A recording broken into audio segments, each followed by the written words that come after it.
All right. We'll just give everyone a minute to log in here. Um, but yeah, looking forward to seeing names popping in here. Um, I say this every single time. This is like romper room to me. Does that reference work for you? Do you guys know that one?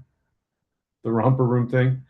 When you start calling it like a kid show when I was watching TV when I was a kid. Like there's this lady that had this little what do you call it, telescope kind of thing, and she's like, "Oh, and I see Ashley and Maya and Heather and all." I was always waiting for them to say my name, Nancy and Shay. Anyway, as everyone's kind of logging in here, hey Carolyn, um, just we'll start off slowly, and I get into some of these things. For you that are logging in, we've got a great panel today, which I'll get into in a minute. But very excited to have everybody here talking about this awesome topic about travel and what comes first, really, selling the trip or selling the ticket. And so, just before we do that, I do want to just take a second to introduce a few things. We've got this survey still open right now. This is a survey about AI. So, for anybody who hasn't completed it, if you can take a second just to scan the QR code, literally three questions, aside from like some qualifiers. There's literally three questions just about some AI questions that we have. And love for you to fill in some of the blanks on that as we start building out this tool that we think will be super helpful to everybody. So there's that. I will also say a big thank you to all of our partners who sincerely, we can't do these kinds of events and programming without them. So I want to say thanks to all of them for being such great partners with us for the year. A bit of an agenda today, so we'll do this introduction right now. We'll start with the panel in a couple of minutes. There will be time for Q&A, so if anybody has any questions, you can feel free to pop in any questions you have between now and the end in the chat. And I'll keep my eye out. I'm moderating today, so I'll keep my eye out and try and answer some of them or bring them up as throughout the conversation. But if I don't get to your question, we'll have time specifically for Q&A at the end. And then we'll wrap things up. Just a quick reminder for the vision for the Calgary Marketing Association is to make Calgary known as a world-class marketing community, and we're doing our best to make that happen. Our promise is to become a world-class marketer in part through events like this. I think Ryan, Lisa, and Erika are all amazing, very thoughtful marketers with lots and lots of experience and talent, and giving them an opportunity to share some of their wisdom is great. And I hope that you all enjoy what they've got to say.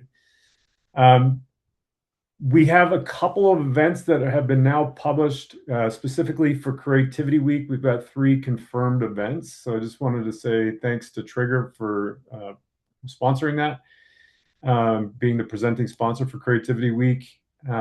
We've got a really cool webinar with a guy named Steph Hammerlink that I know from Belgium.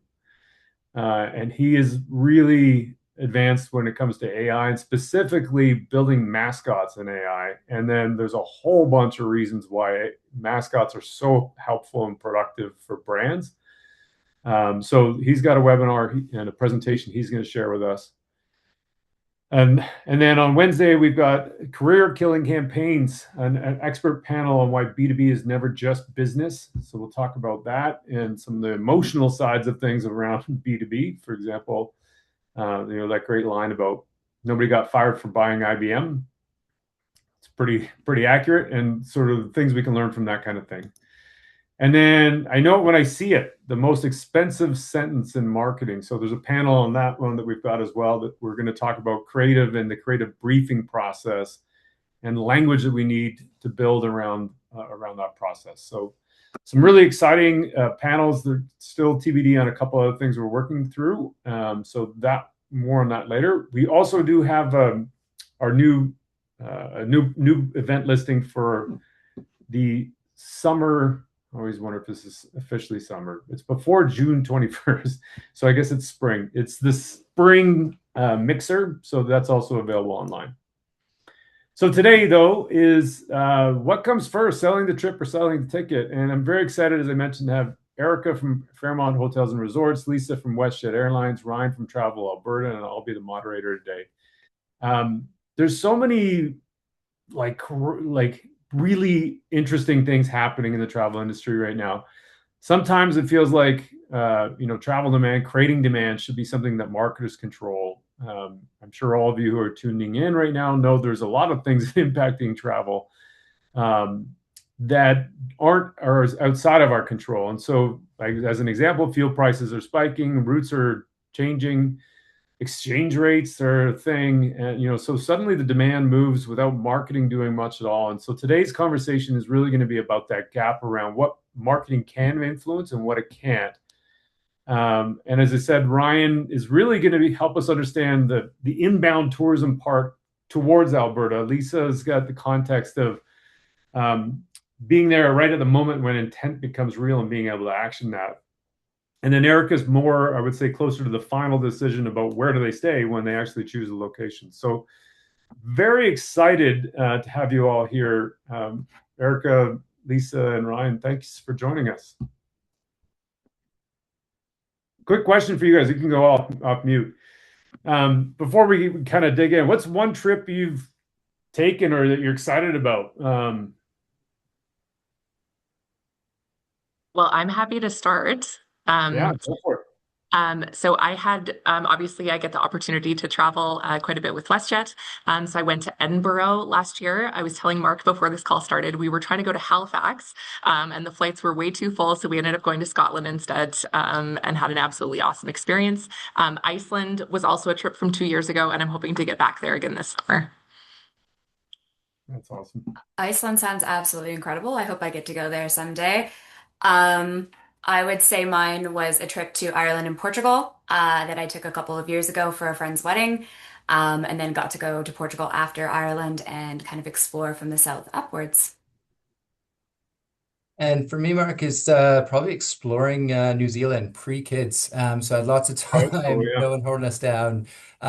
Multiple weeks across the North and South Island. Would love to get back there again. yeah, yeah. That's great. Um, Yeah, I'd love to go to New Zealand as well. And any of those places sound amazing right now to me. I'd love to get out of my basement.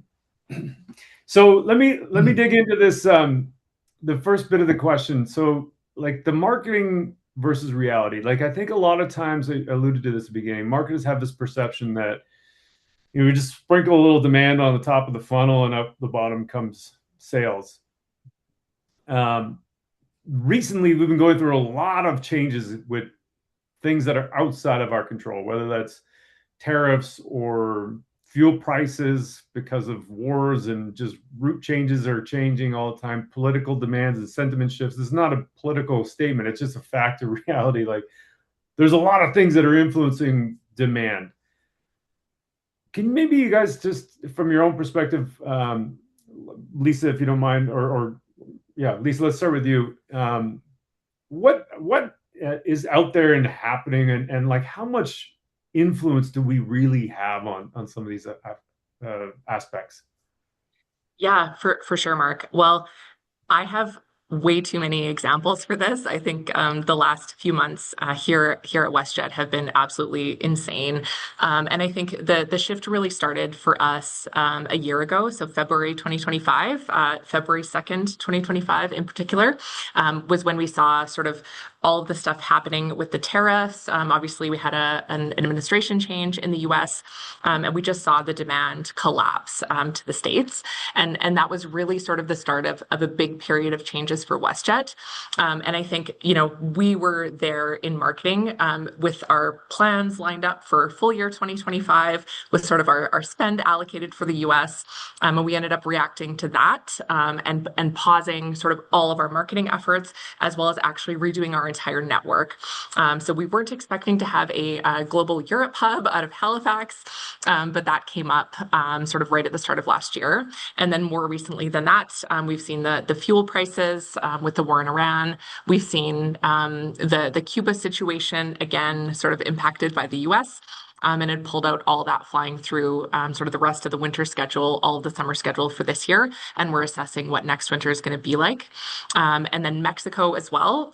We had thought when the Cuba market collapsed for us, we can put some more flights into Mexico. And then immediately, not even 24 hours later, the cartel violence erupted. So I think it's been sort of a number of changes on our side that we've been holding on and reacting to from marketing, but certainly marketing has had absolutely no influence in any of these things. Yeah. Erika, I want to ask you a little bit as a follow-up, if you don't mind, then Ryan, I'll come to you.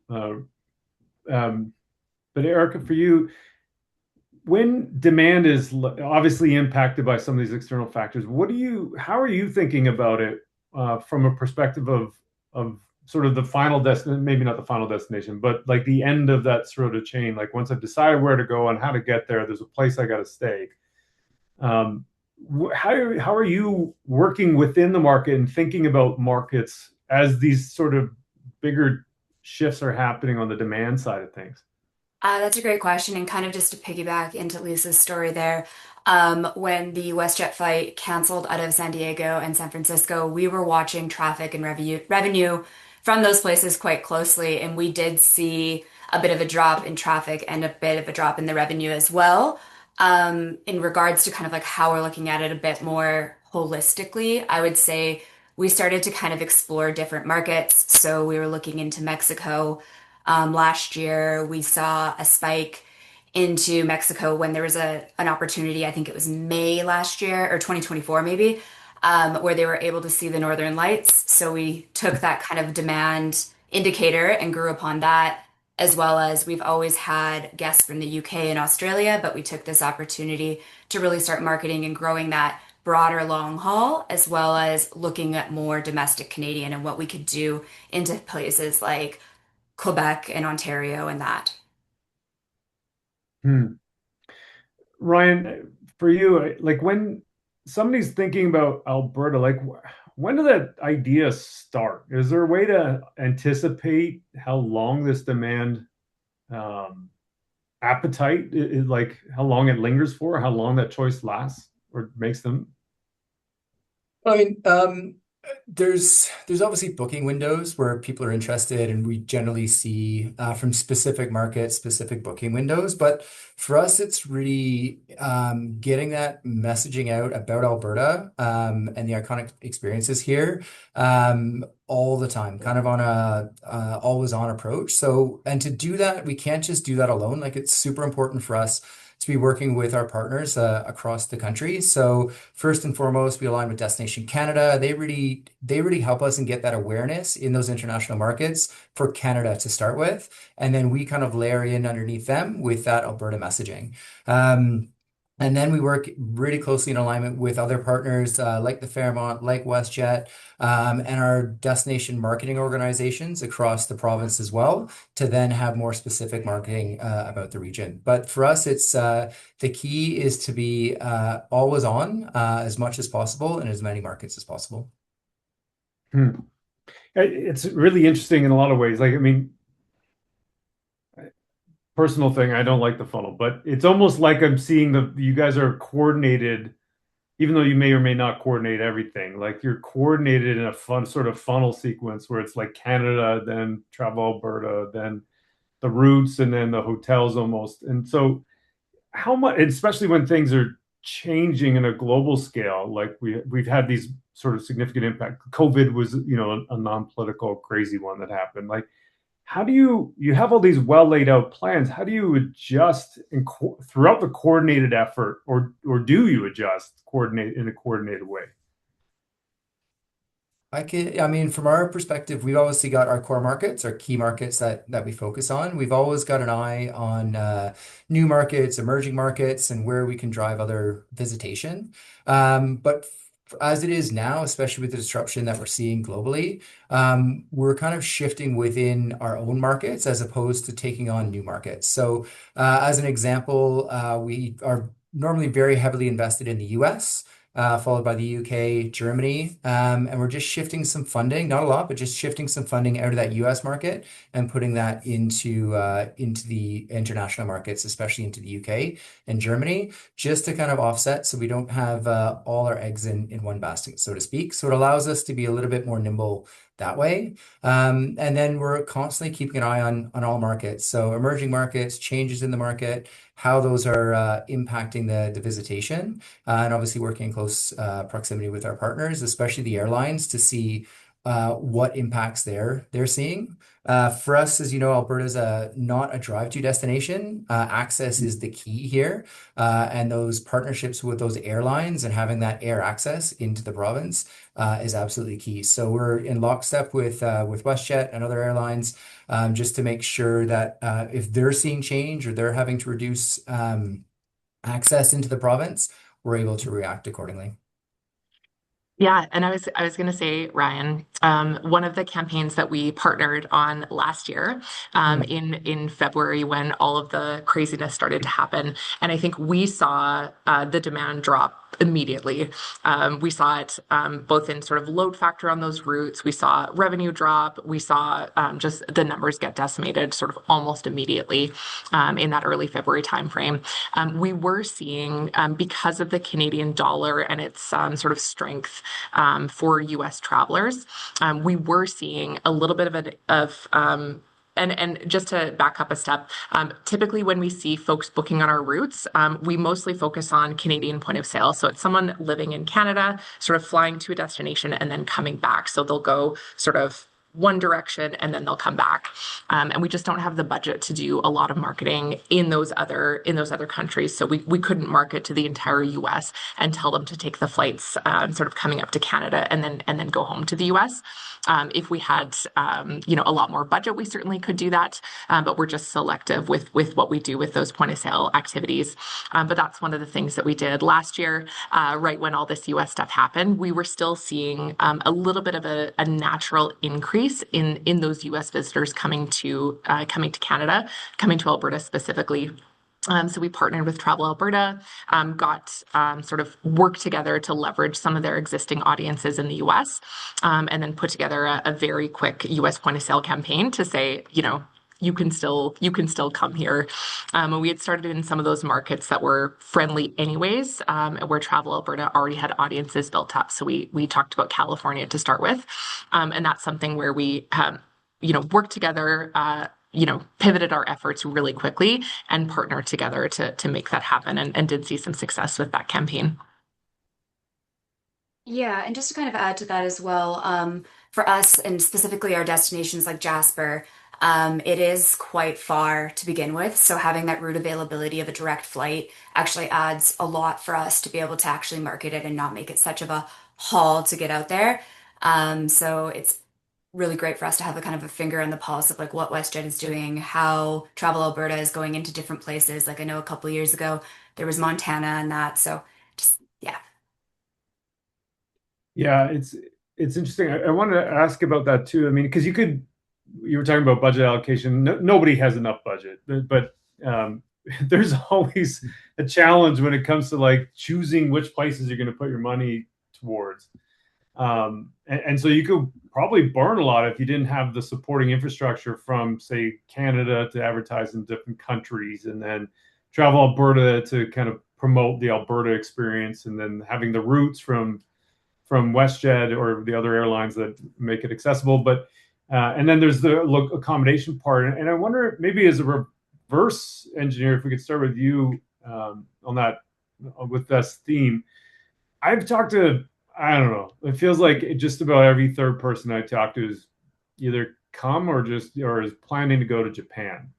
When we talk about market expansion and things like that, can you guys kind of just talk about Japan as almost a small case study from each of your perspectives? Erica, maybe we'll just start with you. Sure, absolutely. So this is kind of speaking a lot of times when you think of competition for hotels, people go directly to like Marriott or another brand that I can't think of off the top of my head. But I would actually say that the sentiment and like the emotional kind of property around a destination is a bigger competition piece. So looking at things like those bucket list destinations, in particular, Japan is one of those right now, partially due to, as we kind of mentioned, the weak yen dollar, the strong Canadian dollar there. And then also I believe there was some addition of some flights in the recent years that are more direct, so making it easier to get over there. So for us, like we look at this as a bit more of like telling our emotional storytelling and how do we build the stories here, to still want people to make this the bucket list destination that they're coming to this year. It's less about like the actual room and more about that feeling. Hmm. Yeah, that's cool. Maybe Lisa, we can go to you in just terms of like the availability of getting to and from Japan is Yeah. dramatically different than a couple of years Oh, ago. absolutely. Yeah. So when WestJet announced nonstop flights between Calgary and Japan in late 2022, and then those flights started in early 2023. And they've been so successful that they actually moved to daily year-round service. So this just happened in sort of April 2025. We moved to year-round daily service just because we've seen those flights really, really take off. And anybody who's tried to fly standby to Japan will understand what I'm chatting about with that. But I think for us, so we certainly, I think there's some aspect of when we launch a new route like that, there's obviously a ton of research that goes into this through our network planning team.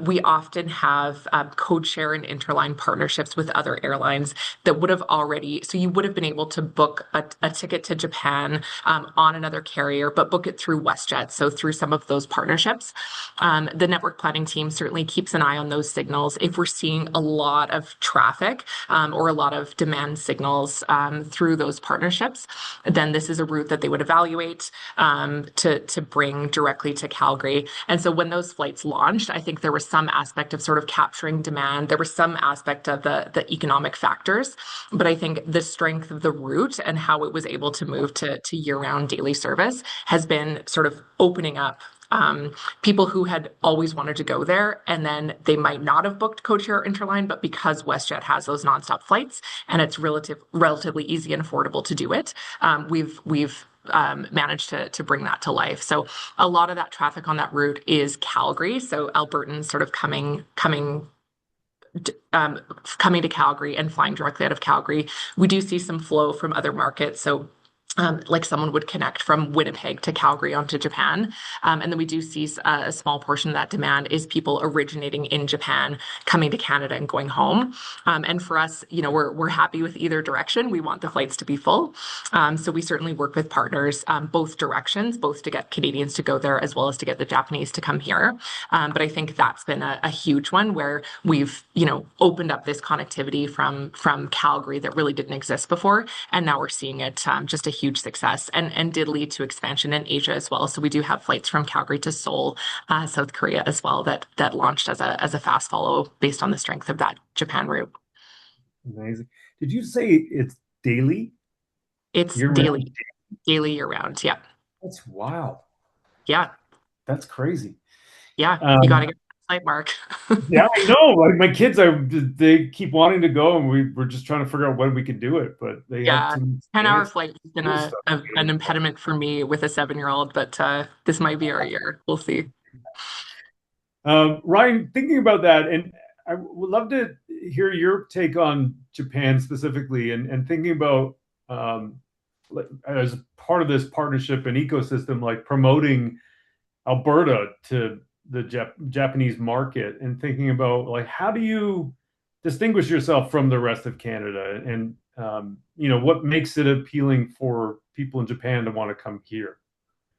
Yeah, absolutely. I think whether it's Japan or other exotic destinations, we're always competing against the world. And I think globally, everyone's got great food, they got great accommodation. What makes us different, I think, is some of the experiences that we have here are not just iconic, but they're legendary. So we really focus on developing legendary experiences. So whether it's when you talk about Japan, you're on a brand new luxury liner coming over from Japan into Calgary. You've got the opportunities to stay at the Fairmont hotels, which are those iconic properties, in Calgary and through the Rockies as well. But then around that is the development of iconic experiences and legendary experiences. So Travel Alberta has been really investing heavily in creating, new unique accommodations. So working with communities and working with different entrepreneurs around the province to help create new activities and new experiences to add on to itineraries that really set us apart from other destinations. And that is I think what really sets us apart from definitely the rest of the provinces of in the country, and also I think globally as well. We have a whole team that's really dedicated on getting new investment for new properties, investing in entrepreneurs, and really focusing on those Indigenous experiences as well. So enhancing anyone's trip here with those legendary and iconic experiences. So it's kind of interesting the way you said that made me think of you as like an intelligence broker almost, where you understand the market that you're trying to advertise our services to, and then recognizing there may be gaps in the market here that you could then create some form of economy around if people, entrepreneurs, are able to kind of backfill on some of those things. Yeah, like I mean, what we do different, I think, than anyone else is we made a change kind of coming out of COVID from a destination marketing organization to a destination management organization. And there's one word in there that is uniquely different and really changes the focus of what we do.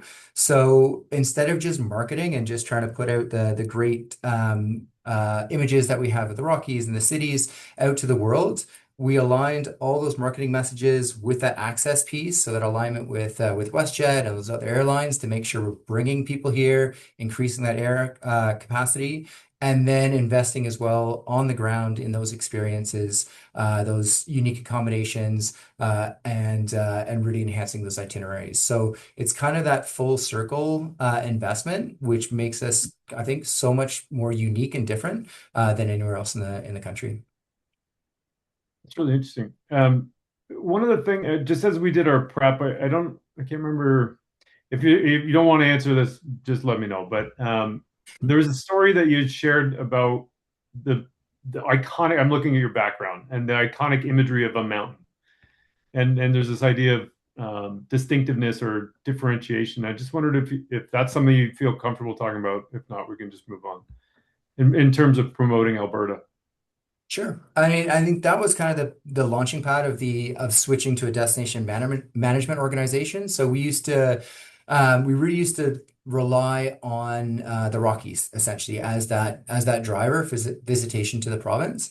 But I've done presentations all over the U.S., around the globe, and it's if you put up a picture of Banff versus Aspen versus somewhere in Europe, it's really hard for people to tell what those places are without actually having been there. So the great vistas and those big images go a long way to a point, but at some point you got to take a look at what else is going to drive visitation to this destination, and that's where that kind of the marketing, the access, and the place piece all kind of came together. So we lay in heavily to the people of Alberta. They're some of the friendliest, most welcoming people in Canada, if not the world. So we lay into that or lean into that. And then again, that investment into developing of new itineraries and developing of new product is really a key driver for us. Hmm. Yeah, it's super interesting. Um, Erica, maybe let me ask you about this then. Like in terms of like the differentiation part and trying to, there's this idea in marketing that like you have to be totally different. Yeah. But as Ryan was just saying, it's something, sometimes it's not so easy to figure out what the thing is that makes you different, or is it sustainable to maintain this difference? Like there's a lot of people with mountains, or a lot of places with mountains, a lot of places with hotels. So, how interchangeable are destinations from you mentioned other hotels that people might consider? Like, how do you stand out from a point of view of the Fairmont? It's a really great question. And I think in our case, we have a couple of really unique hotels where the hotel is actually the destination. I'm Right. speaking of like Banff and Lake Louise Great. Yeah. and Jasper. Yeah. Then we have the Rimrock and we have Oh, Whistler, yeah. I which thought you guys have that now. Yeah. So they're actually competing head to head with other hotels in the markets where I feel like the other three are a bit more unique and kind of have their own piece going for them. So in this case, like when we look at those particular hotels and like what makes those different, we're not able to rely as heavily on like that destination. The hotel is the destination piece. We work really hard to understand what the consumer want and need is in that particular type of hotel. So if they're coming to Whistler, are they skiing or are they coming in the summer? Are they mountain biking? And then we go out and we really work on that consumer journey and what that consumer behavior looks like. And then we take that information and we go into markets that make sense to align with that. So finding the right consumer at the right time to be able to get them to come across the ocean. I'm saying across the ocean here because we've just recently kind of discovered how big the UK market is into mountain biking. So we're pushing heavily for them into the UK, into the Whistler property. And then with the Rimrock being a unique kind of wellness type hotel, we're looking at that type of clientele and what that looks like. We're experimenting with some stuff out of the Lake Louise Basin and seeing how that kind of plays along in terms of how we can kind of grow that audience. And then looking towards like WestJet and Travel Alberta and kind of seeing what we could do to align with first party data there as well to be able to help kind of bring that full circle. Hmm. Lisa, thanks for you. Like, I mean, there's lots of different airlines out there. I mean, they're and especially for WestJet, I mean, there's this long-standing history of doing things like the Christmas Miracle and like the April Fool's thing, and this sort of approach to travel that you guys have historically had, which would be different. How important or friendly, I guess, and humorous. How important are those ideas in comparison to just like having the cheapest flight? Like in terms of being chosen and being selected. Yeah.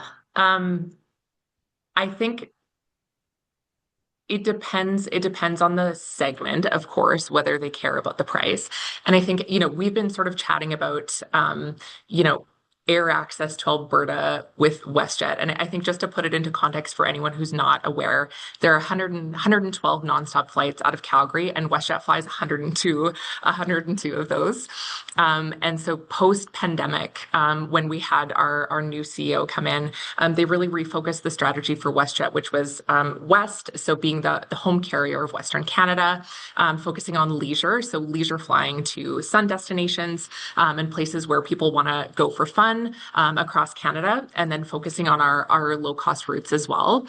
So I think for us, attempting to be the home carrier for Western Canada, I think with 102 of the 112 flights out of Calgary, you don't have a ton of choice. When you're flying here, if you want to go to those sort of great destinations that we have and go nonstop. So I think there's a certain segment of our customer base who will just book the cheapest possible price. And so we have, different fare classes, like our ultra basic fare class that truly just gets you a seat on the plane and the right to put something under the seat in front of you. So there's a certain segment of Canadians that are truly just price. It's the cheapest possible price. If Flair is $5 cheaper than us, they will book that, and it's truly all about price. But I Yeah. think, you know, and then there's some markets where you have to fly us because we're the only ones sort of flying to that destination and you care about nonstop. And then there's another segment of our customer base that actually doesn't care. They're very committed to the WestJet Rewards program because they do a lot of flying in Western Canada and our network services them. They're maybe sort of platinum with our rewards program. And then they're very happy to choose us. And I think we just have to make sure that we're sort of living true to the values of our brand and being that friendly and affordable airline. And I think, we've been certainly on a journey in that regard over the past few years. But I think maintaining that commitment and truly trying to, be that airline for everyday Canadians and making sure that we're staying true to all of those pieces, I think is important. So I think the long answer is um, all of what I just said, but the shorter answer is it depends and sort of which part of the country you're coming from and how price Yeah. sensitive you are. Yeah. And I think, I mean, the Sunwing acquisition merger, or whatever you call it, it was interesting because it's a merger. It was an acquisition. acquisition. Yes. Acquisition. Yeah. Yeah. We bought Sunwing. So that deal closed in June last year. And Sunwing Yeah. had a very strong brand in Ontario. We have a strong brand out west. So gives us that flexibility sort of across the full country, with Quebec, as well, because WestJet has not historically had a big presence in Quebec. Yeah. And so when you think about things like what you had just said to tee up like WestJet's strategy and having 102 of the 108, was it? 112. Yeah. Like 90 some odd percent direct flights come from WestJet. And especially with the sunny destinations, it makes sense that you have to deliver on that promise through things like that. That acquisition makes total sense in that case. Mm. Because it gives you that ability to get out to those places and be the dominant carrier. So it's Yeah. almost a monopoly Yeah. play in a way to take Well, we over. don't like to say that M word, Mark. Oh, but you know what I mean? Like it's just you're more available than any other Yeah. carrier. And so it builds a lot of loyalty and builds a lot of repeat purchases because it's just you're dominant. Yeah. And I think, WestJet, and I don't know what the sort of most recent stat is, but I think with the drop in transporter demand that we saw last year, every airline in Canada certainly was following the same playbook. So airlines that were very exposed to that US flying were all of a sudden looking around and adding many more flights to sort of Mexico, Latin America, and the Caribbean. So we certainly saw that from Air Canada last year. We certainly saw that from Porter, where they expanded to some flying in those destinations that we hadn't seen from them previously. But I Mhm. think, we have the strength of the WestJet group now. So we do all of the flying for Sunwing Airlines as well. So they had consolidated that under a single airline, which is WestJet. And we do have that strength now from coast to coast. So really the sort of WestJet and WestJet Vacations out west, a strong presence from Sunwing in Ontario and Quebec, and then sort of splitting it across the Atlantic provinces as well. But yeah, I think we're probably the largest carrier in terms of capacity to the sun, although we're constantly fighting for that title with all the network adjustments that are happening. But I think we're gonna see the same. There's only so many places that we can fly to in terms of the range of our aircraft. So this is where Right. I was chatting about the Halifax to Europe. We can fly those with 737s because it can make it across the ocean Mhm. without refueling versus the Dreamliners that we have in Calgary. And I Mhm. think we'll continue to see that, as we're prepping for our winter schedule for this year. Interesting.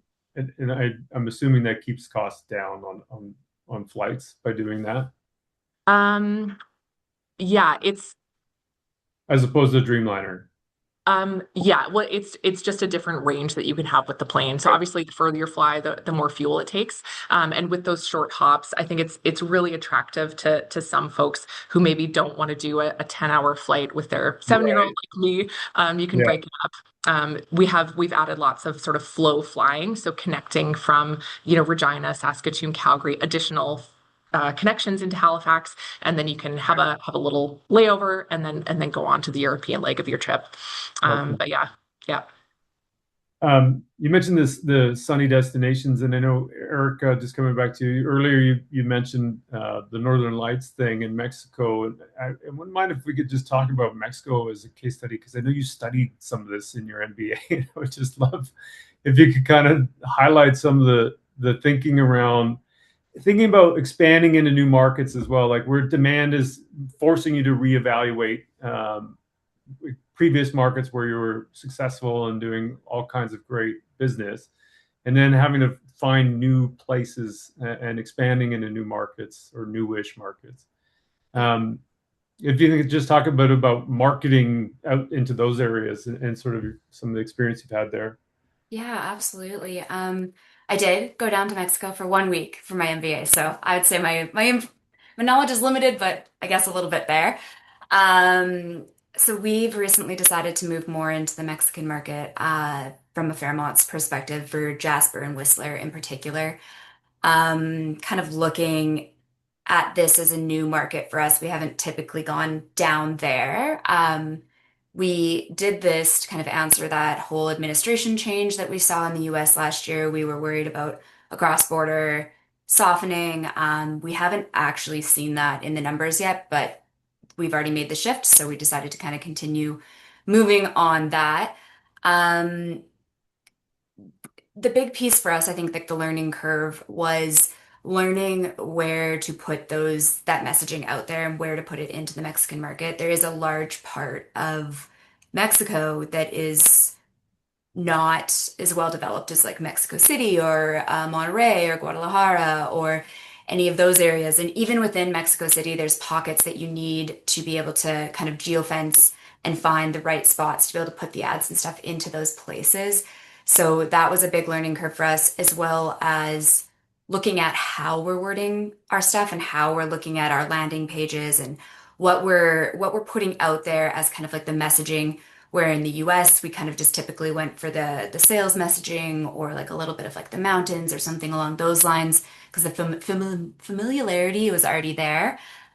With the Mexican market, it's first of all it's more last minute. That was a big piece, a big shift for us. So they book a couple days beforehand and we'll just show up. So taking the ads out of market for ski early doesn't make sense. Going into the Mexican market, we got to go right to the last day.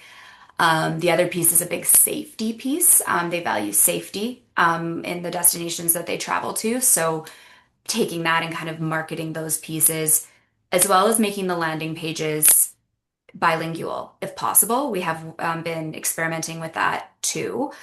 We've actually written a blog post in Spanish and in English just to kind of see what the traction would be like on that page. We've seen relatively similar traffic, but I think as we continue to grow that and we have someone who is fluent in Spanish who works at a Whistler, so she helps us out with that.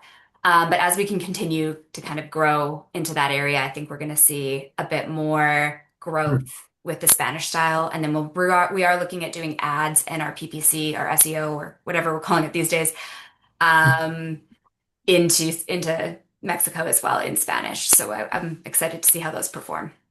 That's cool. For anybody for all the attendees, feel free to punch a few questions into the Q&A. I got that up here, and we'll come to your questions pretty soon. In the meantime, for Ryan, I got a couple questions around, or one question for you specifically around like thinking about Mexico or thinking about Japan, and especially with the part that Erika just mentioned where you have last minute decisions being made for some of these markets or from some of the travelers. There's this idea around investing in brand and sort of like it's going to take longer than just the last minute, last click attribution kind of thing. And on the other hand, there's always this like we all believe in it, but then there's like it's harder to prove the returns on that because it's usually influencing things over longer time periods than just this quarter or just this week. So maybe could you talk a little bit about how you think about measurement in terms of justifying brand? I know that's a common question we get from everybody in the marketing association, defending questions around brand investments, and sort of having a conversation around what is the ROI of this type of investment. Yeah, for sure. For us, with Mexico specifically, that was it's a market that Travel Alberta used to be in pre-COVID, and then we were super excited, obviously, when that direct flight came back to Mexico City with WestJet. For us, the biggest thing with Mexico that we love is the fact that they are open to different types of travel. It's very easy for them to come up here. It's a very quick flight. And they also travel in our shoulder season. So that's kind of our big push, obviously, is pushing outside of that main compressed area that in the summer, and really getting them here in that shoulder and winter season. But so for us, when we're investing in that market, the other piece, which I mentioned kind of earlier, is having Destination Canada there. So they've been there for many, many years. They've got the awareness piece. They've been marketing to the Mexican market about Canada for a very long time. So for us to come in and reopen that market for Alberta, it's a very easy process to kind of align in behind what DC is doing, and then find our own key partners that'll help drive some business. And for us, it really is about that. Our measurement piece is the attributable revenue. So we measure everything against attributable revenue. So what we spend versus what we get with travelers, room nights into the destination. We kind of have a calculator that we work with, that we we can take a look at what a return on investment is based on that attributable revenue spend when they're in destination. And what we love about the Mexicans too is there is some very high net worth individuals down there. Like I said, they travel in the winter, and they also shop when they're here. They shop and they shop and they shop, which is more baggage on the planes and also great for the economy as well. Yeah, that's interesting.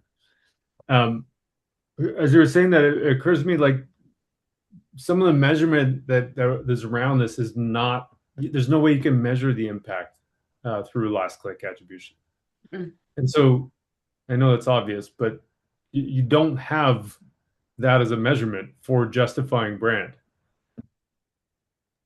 No, no, like we do brand awareness studies in our markets, but really there's no real justification or measurement against that brand investment in the market. It really is about just the passenger volumes and the room nights that we're seeing as a result of the marketing that we're doing there. Yeah. Yeah, I just make that point because sometimes like it's there's so much data that we have access to, and it's sometimes the data that's most accessible that we pick, not because it's the right thing, but because it's the most available thing. Mm. And so it's I think important for to answer that question is just to think about what is the right data and do we have it or not, and not just pick anything that's available. Um, Erica or maybe Lisa, let's I would love to ask you about what's one marketing myth in travel that just needs to die. Oh, that's a great question, Mark.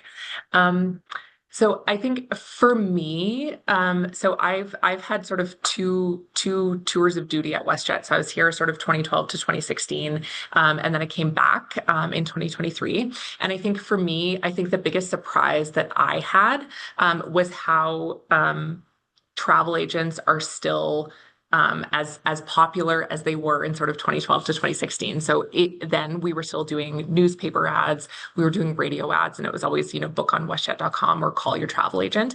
And I think, there was a time when we had seen that sort of decline a little bit.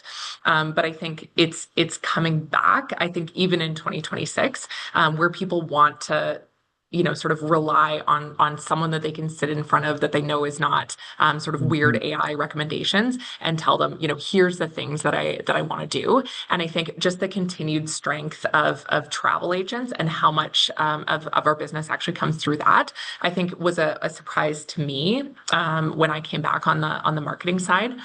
But yeah, I think that was probably the biggest thing on my end. And I saw someone put a question in the chat about shoulder season. And I was going to say when Ryan mentioned shoulder season, we love it when people book in the shoulder season too. I think for us with WestJet, our busiest time of year is generally summer. So when the kids are out of school, summer vacation, sort of July and August are very, very popular months. It's, the flights don't sell themselves, but they're often very high load factors. Lots of people like to travel then. So for us, we see sort of May, June, and then September and October are typically sort of the lightest times of the year, and it's the hardest times to sort of convince people to travel. But you can often find some great deals then. So I think when we see folks who like to travel in those shoulder seasons, we're always very happy to see it because those are the hardest planes for us to fill. Typically, are in those months.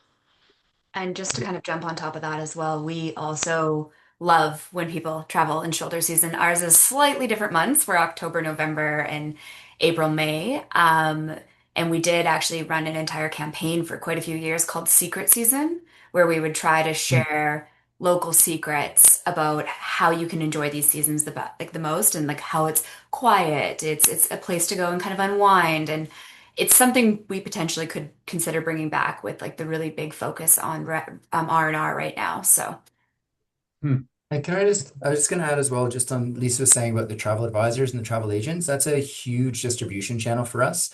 One that we're seeing a real resurgence in growth, especially out of that US market. We work very closely with a couple of the top consortias down there, and our big tour operator partners, especially to the US. Most of their bookings come through that travel agent community as well. And then we see that in that global markets as well. There's a lot more trust in those travel agencies and using travel agencies than we see, especially in Canada. And again, I think that comes down to just all the disruption that there is in the world right now. And there's so much stuff to do. If they can trust their travel agent or their travel advisor, and they also know that they got someone they can call when things go sideways, I think Mhm. is the biggest win with those advisors. And we're investing very heavily within those channels now as well.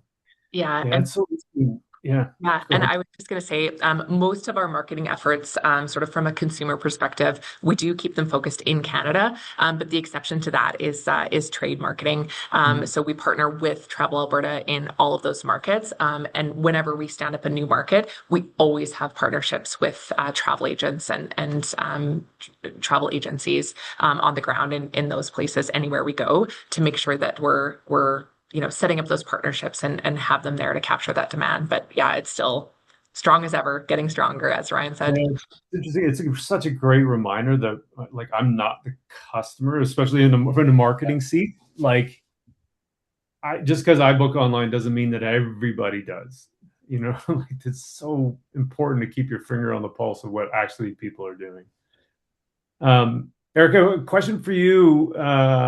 Just in terms of measurement, and just to think about bad metric. I asked Lisa about one myth that needs to die, and then maybe for you, like, is there a metric that you think is really overvalued or overhyped? Absolutely, especially from a luxury hotel perspective or just a hotel perspective in general. The cost per booking from paid search is ultimately kind of how they find us at the end. It looks efficient, but it's often just capturing that demand that would have found us anyway. Hmm. It's measuring conversion. It's not like the creation of a intent. It's the same with ROAS for us. It just really tells us an incomplete story. We're unable to kind of see directly where that traffic came in from. Yes, it's Hmm. fantastic when we see a great cost, like a low cost per booking, but from paid search in particular. I have to reiterate that. So what we look at a little bit more is things like um, when we're seeing a lot more direct traffic or branded searches, if that's spiking, those are kind of better indicators for us, as opposed to just like a CPC or a CPB or CPC. Hmm. Yeah, that's a great one. Yeah, ROAS is brutal. Uh, Yes. it doesn't tell you anything about whether it's you're getting it or not. To your point, like, and it certainly doesn't tell you if it's incremental. No. Um, Ryan, to come back to you, what's one thing that tourism marketers should rethink about demand, or maybe you've had to rethink about demand?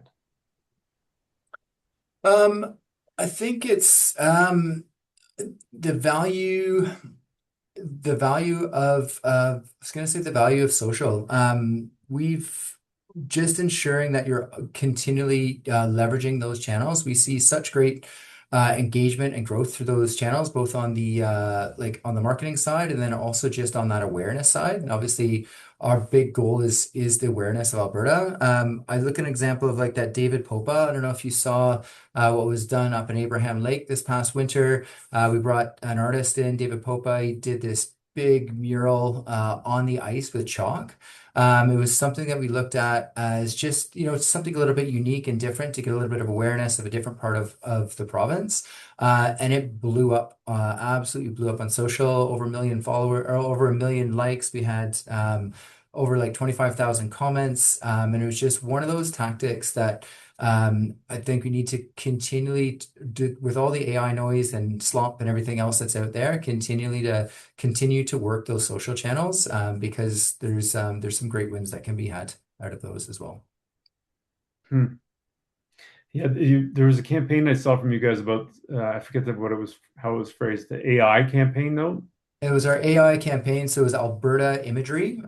So we Right. had real video images, and then we brought up the letter A and then the I, and then it merged out to Alberta imagery. There were little 15-second clips, and those had some phenomenal engagement as well. And that was just to deal with the AI slop that's out there, and also we have so many comments about people asking why we're posting AI imagery, and we have to defend that with it's not AI. this is what it looks like. Like behind Erica, that's what it looks like. Like Mhm. it's beautiful up in Jasper. So it's we just that's how we're just kind of combating that with a little bit of humor as well. Yeah, it was good. Um, Maybe Lisa, one last question for you too. Is there anything that you've reconsidered in terms of advertising strategy? I'm calling marketing as general terms, but advertising specifically, um, based on what the things you've learned your second term at WestJet that you think like if you could go back and tell your younger self, what would be Yeah. the one thing? Well, it's funny. I've never been sort of specifically on the brand team. It's always been sort of the performance marketing side of things. But I think, I I love brand, and I think it's so incredibly important. And I think for me, just in this sort of the second term at WestJet, I know when we did our big brand relaunch at the end of 2024. I absolutely loved it because while that budget went to the brand team instead of sort of coming to my team, we saw such a massive lift in everything that we were doing on the retail side after that, because of the investment in brand. So sort of investing in brand sort of lifts all the boats on my end of the fence. So I think for me, it's just continuing to have those investments in brand really does make every single thing stronger. So whether it's acquisitions on our credit card side, whether it's our Black Friday sales sort of performing better, our media gets more efficient, sort of all of those things perform much better when you have a big brand campaign in market. So just holding my brand team close and just cherishing them is something that I do a lot more now since I've been back. And I was going to say the other piece that I think we really are trying to sort of break our dependence on, and with apologies to anyone who's signed up for our email list, but just our addiction to emails. And if you don't send an email about it, it means it's not happening, sort of on our side. So, we are very, very strong on sort of performance. We see big spikes in our seat sales and things like that when we send an email, but we are trying to very slowly break our addiction to that. So Yeah, that's funny. Eric, anything parting thoughts to your younger self? Huh. Uh, I wholeheartedly agree with Lisa. I think brand is often overlooked. The industry tends to measure on short-term efficiency while competing on long-term desirability. And to quote my boss, she always says, "Today's budget isn't optional. It's feeding tomorrow's revenue pipeline." And I think that that's absolutely true. We have to be constantly bringing that awareness to people and working together with WestJet and Travel Alberta, and all the other potential partners to be able to make sure that we are at the forefront of people's minds. Um, I don't know if I have anything in particular to tell my younger self. I think I'm still learning, and marketing, I chose this industry because it's constantly changing. So yeah. Yeah, yeah, that's great. Thanks. And Ryan, final thought to you. I think comes down to plans are just plans. We live in that world where there's so much changing on a daily, weekly basis.